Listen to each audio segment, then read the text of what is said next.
je suis venu à la rencontre de la terre d'Haïti parce que je dis toujours que un musulman, lorsqu'il veut aller en pèlerinage, il va à la Mecque. Un chrétien, lorsqu'il veut aller en pèlerinage, il va au Vatican. Un défenseur de la cause noire, lorsqu'il va en pèlerinage, il va à Haïti.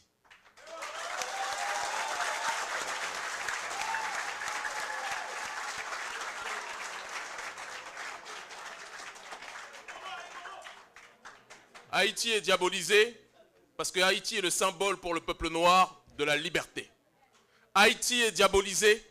Haïti, on tente dans les médias de présenter cette nation comme une nation déstructurée, une nation pauvre, une nation qui ne vaut rien. Parce qu'en réalité, dans le regard du capitalisme, ils ne peuvent pas accepter que des Noirs leur aient mis la raclée au début de l'histoire d'Haïti.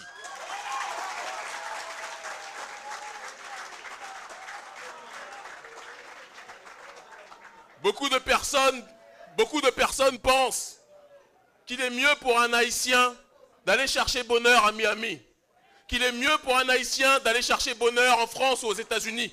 Mais je le dis que le paradis de l'homme noir se trouve sur la terre de Dessalines, de Boukman, d'Henri Christophe, de Félicité. J'ai fait ces 6 dernières années, plus de 80 pays. Je n'ai jamais ressenti en termes d'émotion ce que je ressens en étant sur cette terre sainte qu'est la terre d'Haïti.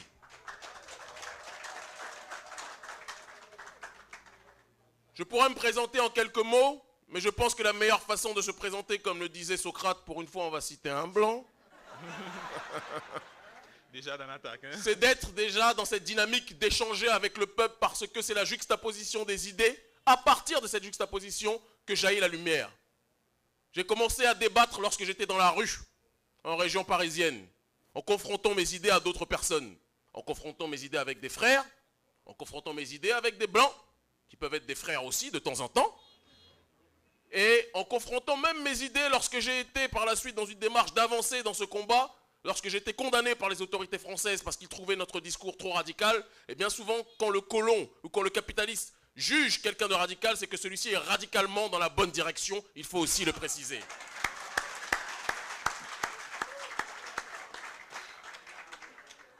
J'ai 34 ans, j'en aurai 35 si les ancêtres ne me rappellent pas d'ici le mois de décembre. On ne sait jamais. Peut-être des représentants de l'ambassade de France ici ont d'autres objectifs.